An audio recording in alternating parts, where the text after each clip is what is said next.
നമസ്കാരം. നമസ്കാരം. Alex Anjana foodie ലാസ്റ്റിലേക്ക് എല്ലാവർക്കും സ്വാഗതം.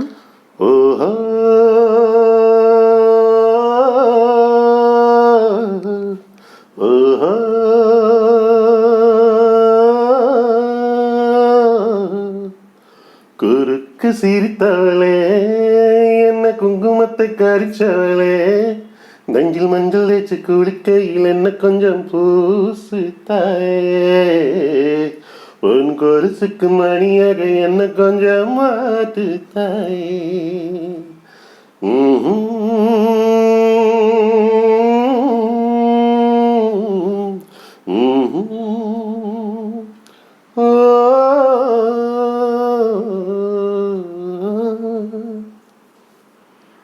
ഇന്ന് നല്ലൊരു സ്പോഞ്ചി കാടമം കേക്ക് തയ്യാറാക്കാം. അതെങ്ങനെയാണെന്ന് നമുക്ക് കാണാം. മൈദ എടുത്തിട്ടുണ്ട്. അത് 1.5 കപ്പും പിന്നെ 1 ടേബിൾ സ്പൂൺ കൂടെയാണ് എടുത്തിരിക്കുന്നത്. ടോട്ടൽ 200 ഗ്രാം വരും. ഇതിലേക്ക് 2 ടീസ്പൂൺ ബേക്കിംഗ് പൗഡറും അല്പം ഉപ്പും ഇതിലേക്ക് ഇടുകയാണ്. ഇനി ഇതൊന്ന് മിക്സ് ചെയ്തിട്ട് നമുക്കൊന്ന് ഇടഞ്ഞെടുക്കണം.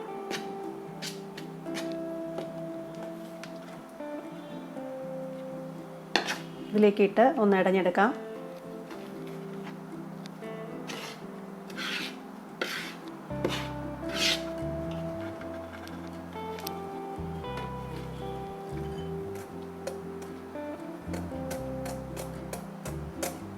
അങ്ങനെ ഇടഞ്ഞു വെച്ച മൈദയിലേക്ക് 1 ടീസ്പൂൺ ഏലക്ക പൊടിച്ചത്. ഇത് സ്കിന്ന് മാറ്റിയിട്ട് സീഡ് മാത്രം പൊടിച്ചതാണ്. ഇനി ഇത് ഇളക്കി നമുക്കിത് മാറ്റി വയ്ക്കാം. 4 മുട്ട എടുത്തിട്ടുണ്ട്. ഇതിൻ്റെ വെള്ളയും മഞ്ഞയും നമുക്ക് സെപ്പറേറ്റ് ചെയ്ത് ബീറ്റ് ചെയ്തെടുക്കണം. 4 മുട്ടയുടെ വെള്ളയും മഞ്ഞയും ഞാനിങ്ങനെ മാറ്റി വെച്ചിട്ടുണ്ട്. വെള്ളം നമുക്ക് നന്നായിട്ടൊന്ന് ബീറ്റ് ചെയ്തെടുക്കണം.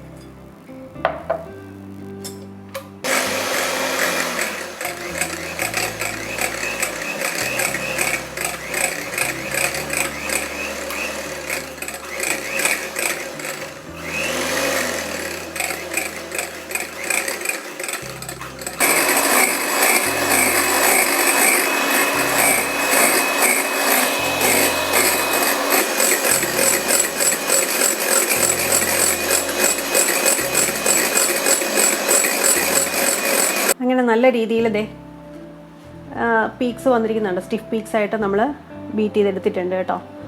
ഇത് മാറ്റി വയ്ക്കാം. ഇത് പക്ഷെ കുറച്ച് നേരം ഇരുന്നാൽ ഇത് ലിക്വിഡായി പോകുകൊണ്ട് ഇനി ബാക്കിയൊക്കെ പെട്ടെന്ന് നമുക്കത് മിക്സ് ചെയ്യണം. അടുത്തത് മിക്സ് ചെയ്യാനുള്ളത് റിഫൈൻഡ് ഓയിൽ 3/4 കപ്പ് എടുത്തിട്ടുണ്ട്. അതും 3/4 കപ്പ് പഞ്ചസാരയും പൊടിച്ചതല്ല, പക്ഷെ തരിയായിട്ടുള്ള അധികം വലിപ്പമില്ലാത്ത തരികളാണ്. ഇതൊന്ന് നന്നായിട്ട് നമുക്കൊന്ന് ബീറ്റ് ചെയ്തെടുക്കണം. പഞ്ചസാരയും എണ്ണയും കൂടെ അത്യാവശ്യം ബീറ്റ് ചെയ്തിട്ടുണ്ട്. ഇനി നമുക്ക് മുട്ടയുടെ മഞ്ഞ ചേർത്ത് കൊടുക്കാം. ഇതിലേക്ക് 4 മുട്ടയാണ് എടുത്തു വെച്ച്, മുട്ട മഞ്ഞയുണ്ട്. അതിൽ ഓരോന്നായിട്ടിട്ട് ഒന്ന് ബീറ്റ് ചെയ്തെടുക്കാം.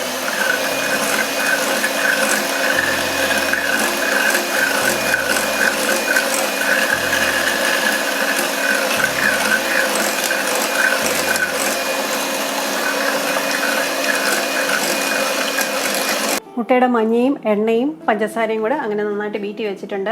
ഇനി നേരത്തെ നമ്മൾ മിക്സ് ചെയ്ത് വെച്ചിരുന്ന ആ ഫ്ലവർ അത് പകുതി ഇട്ട് കൊടുക്കാം ആദ്യം. പിന്നെ എടുത്തു വച്ചിരിക്കുന്നത് 1/2 കപ്പ് തൈരാണ്. ഇത് വീട്ടിൽ തന്നെ ഉറവിച്ച തൈരാണ്. അത് അത്യാവശ്യം പുളിയുണ്ട്, ഒരുപാട് പുളിയില്ല. അത് പകുതി ഒഴിച്ചു കൊടുക്കാം. ഇനി ഇതൊന്ന് ബീറ്റ് ചെയ്തെടുക്കാം. ഇതെല്ലാം ഞാൻ ലോ സ്പീഡിൽ ഇട്ടാണ് ബീറ്റ് ചെയ്യുന്നത്. ഹൈ സ്പീഡിൻ്റെ ആവശ്യമില്ല. ഒന്ന് ബീറ്റായി കഴിഞ്ഞാൽ ബാക്കി പൊടിയും കൂടെ ഇട്ട് കൊടുക്കാം. ഇനി ബാക്കി മൈദയും കൂടെ ഇട്ട് കൊടുക്കുകയാണ്.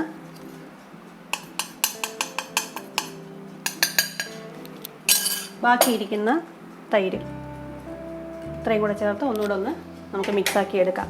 ഈ സമയത്ത് ഞാൻ അവൻ പ്രീഹീറ്റ് ചെയ്യാൻ വെച്ചിട്ടുണ്ട്. 10 മിനിറ്റ് 180 ഡിഗ്രീസിൽ വെച്ചിട്ടുണ്ട്.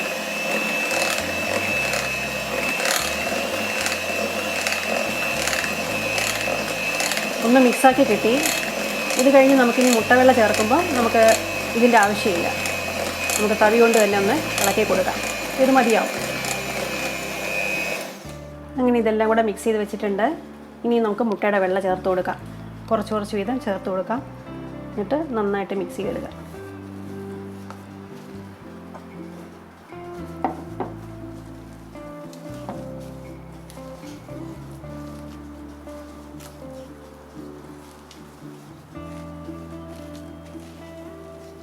ഇപ്പോൾ ഒന്ന് ലൂസാവും നമ്മുടെ ഈ മിക്സ്.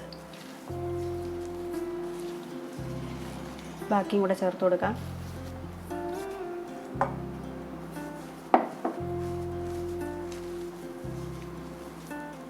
ഈ ബേക്കായി വരുമ്പം നല്ലൊരു മണം വരും. ഏലക്കയുടെയും നമ്മുടെ ആ ഒരു ടീ കേക്കൊക്കെ ഇല്ലേ അതിൻ്റെയൊക്കെ നല്ലൊരു ഫ്ലേവർ വരും. അങ്ങനെ ബാക്കിയും കൂടെ ചേർത്ത് നമുക്കൊന്ന് നന്നായിട്ട് മിക്സ് ചെയ്തെടുക്കാം.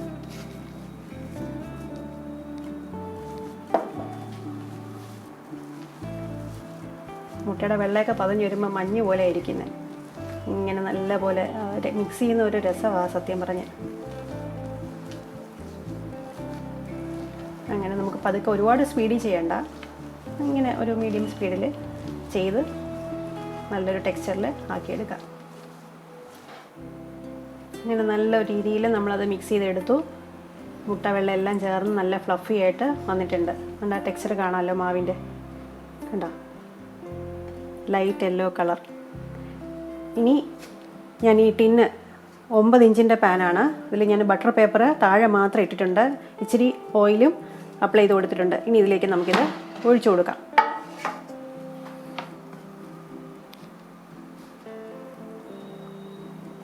ടെക്സ്ചർ കാണാമല്ലോ മാവിൻ്റെ അല്ലേ, നല്ലൊരു ഫ്ലഫി മിക്സ്ചറാണ്. ഇത് ഒഴിച്ചു കൊടുത്തിട്ടൊന്ന് ടാപ്പ് ചെയ്ത് വെക്കാം. അങ്ങനെ നമ്മളൊന്ന് ഈ പാനൊന്ന് ഇങ്ങനെ ഒന്ന് ചുറ്റിച്ച് കൊടുക്കുന്നു. എന്നിട്ടൊന്ന് ടാപ്പ് ചെയ്ത് കൊടുക്കാം. എയർ ബബിൾസൊക്കെ ഉണ്ടെങ്കിൽ പോയി കിട്ടും. നമുക്ക് പ്രീ ഹീറ്റ് ചെയ്ത അവനിൽ 180 ഡിഗ്രീസിൽ 40 മിനിറ്റ് ബേക്ക് ചെയ്യാനായിട്ട് വെക്കാം. അവനിലേക്ക് വെക്കുകയാണ്. നമുക്ക് 180 ഡിഗ്രീസിൽ 40 മിനിറ്റ്സ്, 35 to 40 മിനിറ്റ്സ് മതിയാവും. 40 മിനിറ്റ്സ് ആകുമ്പോൾ നല്ല ബ്രൗൺ കളറിൽ വരും. നമുക്കിനി വെയിറ്റ് ചെയ്യാം. അങ്ങനെ നമ്മുടെ കാർഡമം കേക്ക് ബേക്കായി പുറത്തെടുത്തിട്ടുണ്ട്. നമുക്കിനി 10 തൊട്ട് 15 മിനിറ്റ് വരെ ഒന്ന് വെയിറ്റ് ചെയ്യാം തണുക്കാൻ വേണ്ടിയിട്ട്. കേക്ക് ഒന്ന് ആറി നമുക്കിനി ഇതൊന്ന് കമത്തിയെടുക്കാം.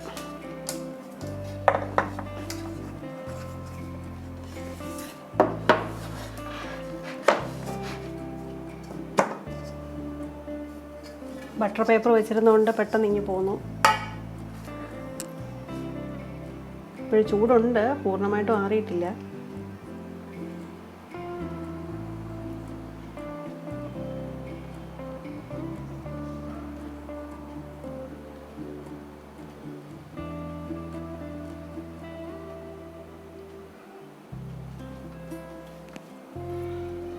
ഇനി നമുക്ക് അടുത്ത പ്ലേറ്റിലേക്കൊന്ന് തിരിച്ചിട്ട് കൊടുക്കാം.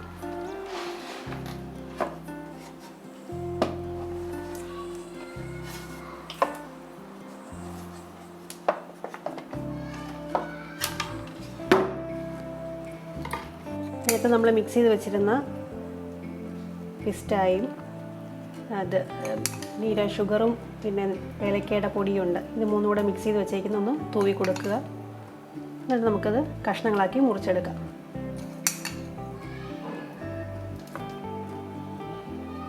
ഇതിന് പകരം നിങ്ങൾക്ക് താല്പര്യം ഉണ്ടെങ്കിൽ കാഷ്യൂ നട്ട്സ്, ബദാമൊക്കെ ചേർത്ത് കൊടുക്കാവുന്നതാണ്.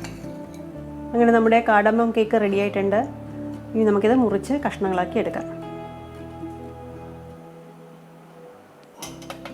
മുറിക്കാൻ വേണ്ടിയിട്ട് ഞാൻ ഇതിലോട്ട് വെക്കുകയാണ്. നമുക്കൊന്ന് ട്രയാങ്കിളായിട്ട് തന്നെ മുറിച്ചെടുക്കാം. അത് കഴിഞ്ഞ് നമുക്ക് സ്ക്വയർ പീസസ് ആയിട്ട് മുറിച്ച് വയ്ക്കാവുന്നതാണ്.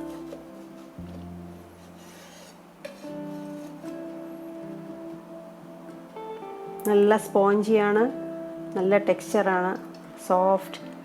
കണ്ട രണ്ട് വശവും. ഇത് 2-3 ദിവസം കേടാവാതെ ഇരിക്കും. വെളിയിൽ തന്നെ വെക്കാൻ പറ്റും. അത് കഴിഞ്ഞ് ഫ്രിഡ്ജിൽ വെക്കണമെങ്കിൽ അങ്ങനെ വയ്ക്കാം. അപ്പം നമ്മുടെ അടിപൊളി കാർഡമം കേക്ക് റെഡി ആയിട്ടുണ്ട്.